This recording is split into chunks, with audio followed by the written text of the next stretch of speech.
Olá, muito bem-vindo e muito bem-vinda ao Tô no Clima. E no episódio de hoje a gente vai falar sobre um tema urgente e necessário: saúde e clima. Tudo está conectado. Você vai ver como a esporotricose, uma doença que afeta gatos e humanos, revela uma crise ambiental e sanitária. A abordagem inovadora da saúde é com a entrevista da médica Andréia Neri. O olhar afiado da juventude você também vai ver aqui no quadro Viralizou, Bora Agir, e uma conexão direta com a região norte do Brasil. Então, se ajeita aí, porque o clima tá quente e a saúde tá no foco. A crise ambiental já virou crise sanitária. Quando desmatamos, poluímos, abandonamos animais, rompemos o equilíbrio entre espécies. Resultado? Doenças como a esporotricose deixam de ser um problema isolado e se espalham. No Rio Grande do Norte, o GEAZU, Grupo de Estudos em Ambiente e Saúde, articula uma resposta coletiva. Médicos, veterinários, biólogos, comunicadores e educadores se unem para enfrentar esse grande desafio. A proposta da saúde desse trabalho é reconhecer que a saúde humana, animal e ambiental estão interligadas. E como as mudanças climáticas entram nessa história? O desmatamento abre caminho para o vírus, a poluição agrava doenças respiratórias e o clima extremo afeta até nosso abastecimento de água.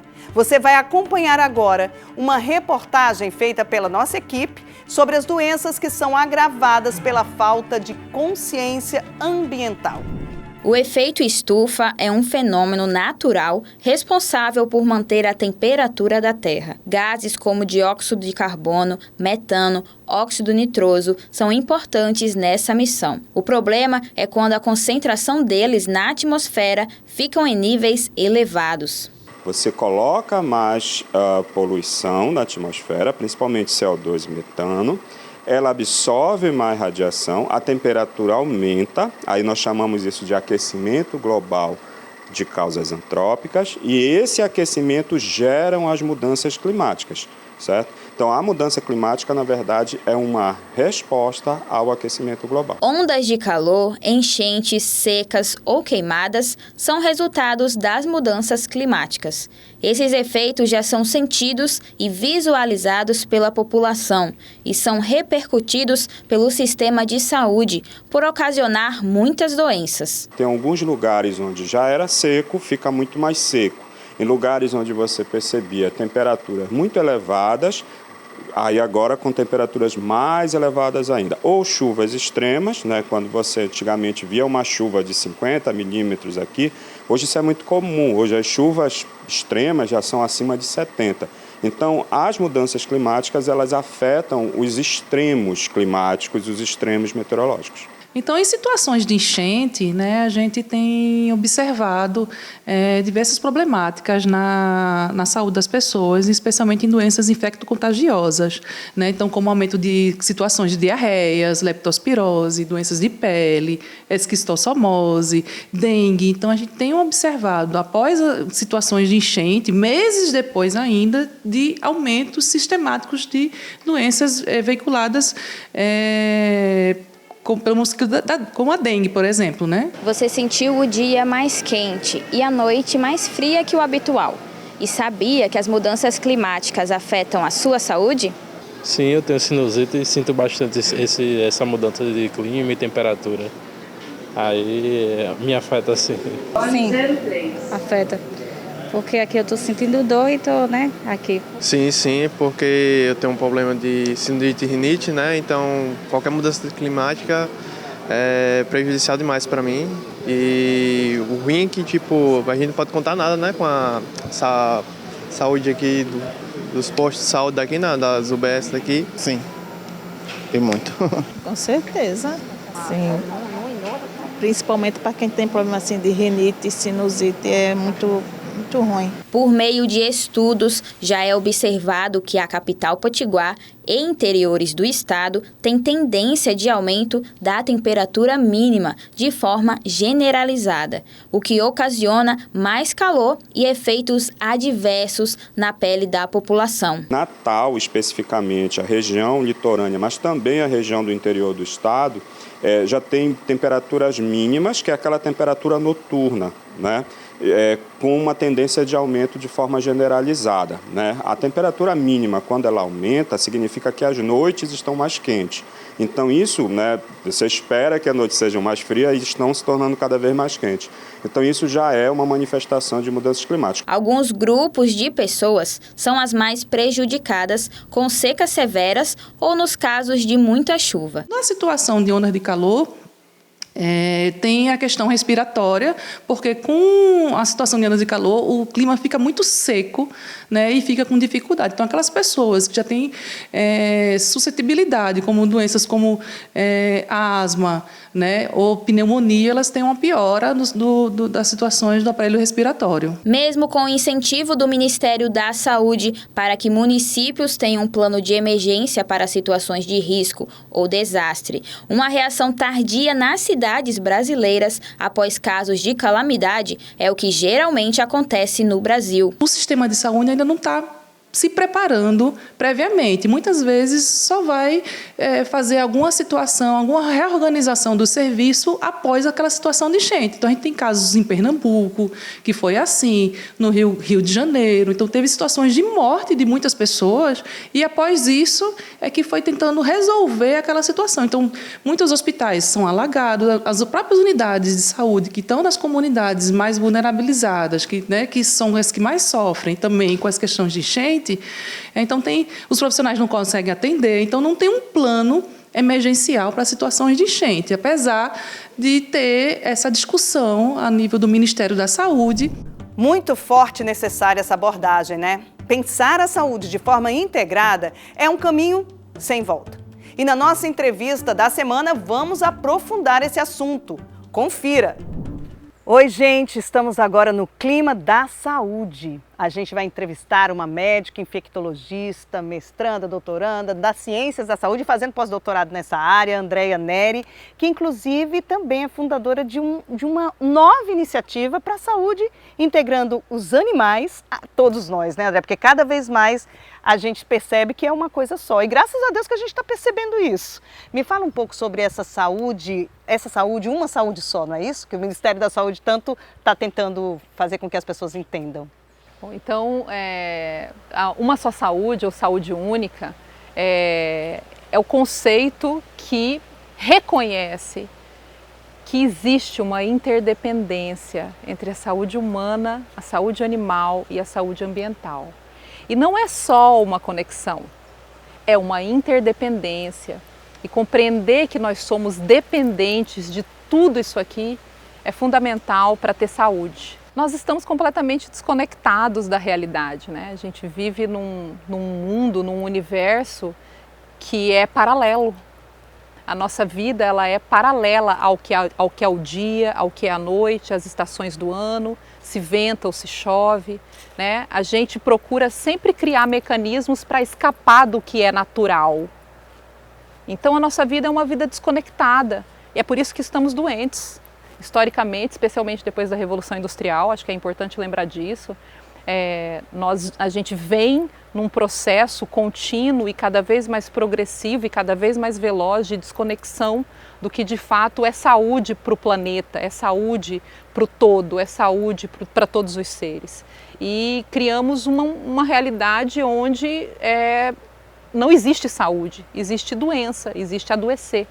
E é por isso que nós estamos, né? Somos um dos países onde mais tem registro de burnout, somos um dos países mais ansiosos e depressivos do mundo, somos um dos países que mais se alimenta mal no mundo, apesar de sermos um país incrível, né? Nós estamos numa tripla crise planetária, com mudanças climáticas que nos assolam há muitos anos e estamos na vigência de uma sexta extinção em massa, né? Perda da nossa biodiversidade, exploração de combustíveis fósseis de forma completamente inadequada e é importante que a gente compreenda que a única forma de encarar tudo isso que já existe é uma mudança coletiva com propostas de políticas públicas que sejam boas para todos e todas. André, você acabou de voltar de Brasília, você está fazendo parte de todo esse movimento, né, que está tentando que as pessoas entendam isso. O que você traz de novidade para a gente? O que vocês acham que as pessoas precisam estar atentas e até poder pressionar o poder público para que a gente possa, de fato, melhorar? Porque, na verdade, o que a gente está fazendo hoje é curar a doença. A gente não está promovendo qualidade de vida, não está promovendo saúde, né? Exatamente. Assim, o que foi discutido muito, né, nesse último evento do CNPq e do Ministério da Saúde em Brasília é essa mudança no conceito de saúde, reconhecendo que o modus operandi que existe hoje, ele já nasceu doente e ele nos adoece ainda mais. Né? O excesso do uso de redes sociais virtuais, que não são a vida real, né? Mas que nos impelem a ter um pensamento algorítmico, um pensamento que dura 15 segundos, que é o tempo do vídeo, e a gente não consegue prestar atenção e muito menos se conectar a nada. Então, o que foi discutido é que as pesquisas precisam incluir os atores da vida real. E os atores da vida real são pessoas, animais, plantas e todos os ecossistemas, pessoas nas suas individualidades, mas na sua coletividade. O que foi discutido é que nós precisamos, enquanto pesquisadores, aumentar a nossa capacidade de devolutiva dos resultados encontrados na ciência para a comunidade, para os territórios, devolvendo para essas populações a importância de pertencer. No próximo bloco a gente volta para falar dos gatinhos, né? Você está estudando muito esse tema e as pessoas precisam saber que os gatinhos, há pouco tempo pandemia, então assim, a gente tem de ver que a gente invadiu os espaços dos animais e a gente precisa saber cada vez mais como lidar com eles, porque nós também somos animais e muitas vezes muito irracionais. Até o próximo bloco.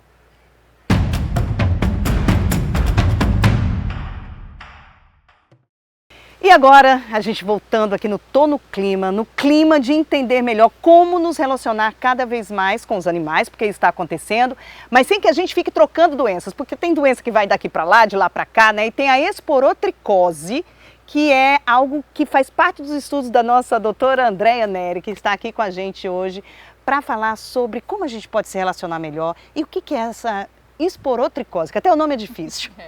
O nome é difícil, né? Esporotricose é uma micose subcutânea, uma micose que dá nódulos na pele das pessoas, nódulos que afetam a pele, uma parte um pouquinho mais profunda da pele e que também dá essas doenças em animais, especialmente em gatos, em felinos, né? Mas ela não é só essa doença, ela também é uma doença decorrente de uma quantidade de aproximadamente 70 espécies de fungos do gênero Sporotrix, que está presente na natureza. O que aconteceu foi que algumas espécies começaram a causar doenças em animais, né? Especialmente animais urbanos, como os gatos, principalmente. E como nós temos um contato muito íntimo com os gatos doentes nos arranham, nos mordem, nos lambem, espirram, né? E podem passar essa doença para a gente. E o gato é uma grande vítima dessa doença, na verdade. O gato é uma vítima de um sistema de saúde que privilegia pessoas, claro, né? O SUS é maravilhoso. Ao mesmo tempo, temos uma grande dificuldade de garantir que esses gatos tenham acesso ao tratamento. E como o grande problema são os gatos adoecidos, eles são, na verdade, a grande vítima da esporotricose. Os seres humanos entram em contato com os gatos adoecidos, porque temos esses bichos incríveis convivendo conosco dentro de casa, e a gente acaba adoecendo também. A doença acaba que só foi vista, principalmente, por conta dessas pessoas que adoecem, né? Especialmente mulheres, acho que esse é um ponto determinante. Mulheres que cuidam, né? Não é redundância, porque infelizmente isso é uma constante do nosso sistema ocidental de vida, né? Infelizmente a maioria das pessoas que cuidam, em qualquer circunstância, são as mulheres. E as mulheres que cuidam de gatos e de outros animais, mas principalmente dos gatos adoecidos, também são as que mais adoecem, algo em torno de 70%. Então isso é muito angustiante, porque como profissional de saúde, como professor, a gente quer devolver para a sociedade resultados de como resolver esse problema a curto, médio e longo prazo. E como resolver? Porque assim, gente, pelo amor de Deus, quem tem o seu gatinho, continue cuidando dele, não é nada mortal, não é nada fatal, né? Agora é só cuidar. E como as pessoas podem cuidar? A melhor maneira de cuidar de forma individual é, se eu tenho um gato que está adoecido, eu preciso usar máscara, eu preciso usar uma roupa que proteja os meus braços, porque os braços são os lugares que mais são arranhados e mordidos. Eu preciso usar uma roupa, calças, né, roupas que protejam as pernas. Eu preciso usar óculos, porque eventualmente pode sair alguma secreção e a doença ser transmitida através das mucosas. Do ponto de vista coletivo, e aí vai um chamamento, a sociedade civil precisa se organizar. É fundamental que nós estejamos organizados, é fundamental que tenhamos um comitê de assessoramento popular para que a nossa pesquisa atinja as comunidades que são mais afetadas, que lamentavelmente são as comunidades mais periféricas da região metropolitana de Natal. É importante que nós tenhamos o olhar das pessoas que fazem, que cuidam do Estado e dos municípios, então as secretarias estaduais, as secretarias municipais. Nós já temos uma parceria muito boa com a Secretaria Estadual de Saúde, que está conosco desde o início do enfrentamento da esporotricose no Estado. Né? Então precisamos que isso seja articulado de forma a proteger essas mulheres e proteger esses gatos. Agora, André, para a gente encerrar, eu só queria dizer, as pessoas que estão mais curiosas, que querem saber mais sobre a esporotricose, como é que devem fazer? Bom, nós temos um grupo de estudos e ações em saúde única, nós estamos organizando as nossas redes sociais, né? Temos um grupo que começou há um ano aproximadamente, nós estamos organizando as nossas redes sociais, temos nossos contatos, então temos nossos e-mails. Só a última coisa que eu queria colocar. A tripla crise planetária, que é essa que nos assola a todos, mudanças climáticas, poluição, perda da biodiversidade, isso nos coloca numa situação onde, para além da esporotricose, a gente precisa compreender o equilíbrio, a necessidade do equilíbrio da nossa convivência. Então a gente precisa estreitar a nossa convivência com a natureza. E quando você chegou, você estava abraçando uma árvore. Eu achei essa cena belíssima e queria te dar um abraço, porque estamos todos conectados. Um abraço, querida. E é isso. Estamos no clima, minha gente. Faça a sua parte também. E agora vamos direto à região norte do Brasil. É a nossa parceria com a Universidade Federal do Sul e Sudeste do Pará, a Unifespa. Acompanhe! Olá, hoje vamos falar sobre a Amazônia e os desafios da saúde em tempos de mudanças climáticas. Aqui comigo o professor e pesquisador da Universidade Federal do Sul e Sudeste do Pará, Luan Sena. Ele estuda as doenças tropicais e negligenciadas. Seja bem-vindo, professor. O que são exatamente as doenças tropicais negligenciadas? Muito obrigado pelo convite, Bruno. É uma honra estar aqui com vocês, falando sobre um tema muito relevante, não apenas para a saúde da Amazônia, mas também para todo mundo. Bom, as doenças tropicais e negligenciadas, elas são doenças que afloram principalmente as regiões tropicais do Brasil e também do mundo, e são doenças que atingem principalmente as populações negligenciadas a nível social, que têm baixa vulnerabilidade e também a nível político também. Considerando os desastres ambientais que acontecem aqui na Amazônia, como a mudança do meio ambiente pode afetar no agravamento dessas doenças? Nós vivemos em uma região, Bruno, muito complicada no nível. Existem regiões que têm muitas queimadas, existem regiões que têm muitas enchentes, existem regiões que a gente tem um desmatamento muito grande, principalmente aqui no estado do Pará, aqui na Amazônia. E esse desmatamento, esse acúmulo de enchentes pode criar criadouros ou até mesmo fazer que os mosquitos ou vetores saiam do seu local de origem e adentrem as cidades. E isso pode provocar o agravamento, até mesmo o surgimento de várias doenças, como por exemplo dengue, malária e entre outros. Por que essas doenças são mais comuns aqui na região amazônica? Porque são regiões tropicais, que é onde esses vetores gostam de estar, né? E como eu disse, aqui é um criadouro, aqui é uma casa muito importante para eles, devido a todos esses agravamentos de queimada, enchente, são regiões que, de fato, localidades na qual eles gostam de adentrar. E assim, em um cenário de COP30, onde o mundo se volta para a Amazônia, que posicionamento acho que podem avaliar essas situações que ocorrem aqui na Amazônia? Bom, isso é um ponto muito importante. Em novembro nós vamos ter a COP30 aqui no estado do Pará, especificamente em Belém. E o estado do Pará ele sofre muito com queimadas, ou até mesmo grandes obras, como por exemplo as hidrelétricas, que também fazem com que tenha um grande impacto na saúde daquela população. Então a gente precisa conscientizar a população, precisamos conscientizar empresas nesses grandes investimentos para tentar produzir energia, como no caso das hidrelétricas, mas também diminuir os impactos ambientais e climáticos que acontecem nessa região. Assim a gente consegue, consequentemente, melhorar a saúde daquela população. Como sua pesquisa pode dialogar com as políticas públicas voltadas para a saúde e meio ambiente aqui nessa região? Bom, Bruno, a gente faz parte de um grupo de pesquisa muito consolidado aqui no estado do Pará, também no Brasil, que trata sobre essas doenças tropicais negligenciadas, e a gente tenta, de alguma forma, tentar identificar, por exemplo, se aquele efeito daquele medicamento está trazendo benefícios àquela população e se caso não estiver, o que pode estar acontecendo para que a gente possa melhorar. Então a gente conseguiu vários êxitos de pesquisa, a gente conseguiu melhorar a saúde daquela população onde a gente está pesquisando. Como a farmacologia pode ajudar a contribuir no entendimento desses medicamentos nessas populações amazônicas? Hoje a gente vive num mundo, num cenário chamado de medicina de precisão. E essa medicina de precisão ela está relacionada muito à farmacogenômica, ou seja, a gente está tentando entender, Bruno, o que o DNA daquelas populações podem estar impactando ou não no tratamento. Eu vou lhe dar um exemplo. A gente, há pouco tempo, nós estivemos no Acre, nós fomos chamados lá para o Acre, nós percebemos que aquela população tinha alguma alteração no seu DNA que fazia com que a droga, o efeito daquela droga não fosse ideal para o tratamento. Nós conseguimos fazer os ajustes com base nesses resultados e, consequentemente, nós conseguimos eliminar cerca de 100% das recaídas de uma doença que aflora, que no caso é a malária.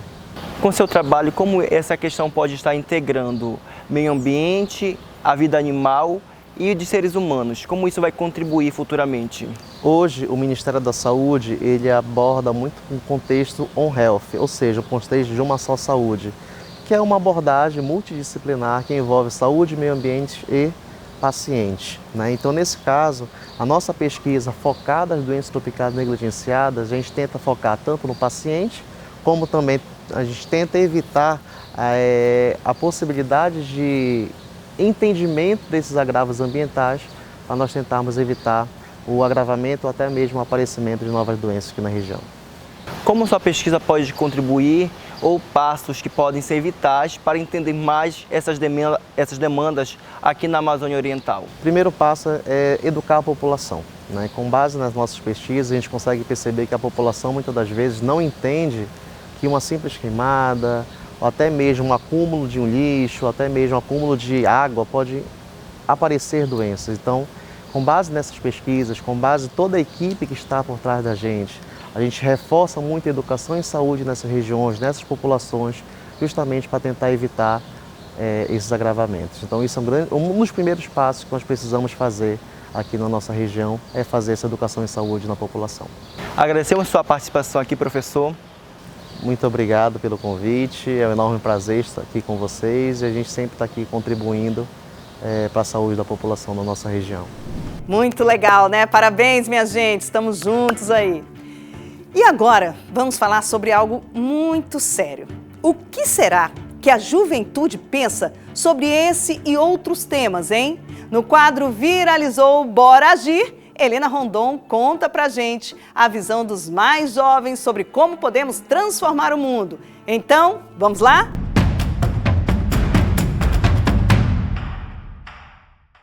Oi gente, tudo bem? Eu tava vendo no Instagram e eu vi um vídeo que eu gostei muito. Um vídeo do Príncipe William falando sobre a importância da COP30, um evento que está acontecendo atualmente no Brasil. É muito legal ver pessoas famosas, pessoas influentes usando essa influência para informar sobre algo de grande relevância no presente e no futuro do mundo. Então eu queria muito compartilhar esse vídeo com vocês, espero que vocês gostem.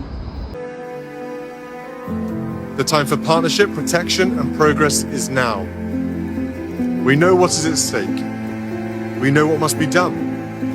And we know that no country, no community, no individual can do it alone. Let us use these inspiring surroundings here in the heart of the Amazon to rise to meet this moment, not with hesitation, but with courage.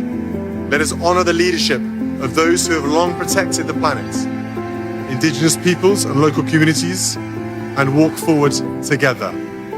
This here at COP30 is our moment.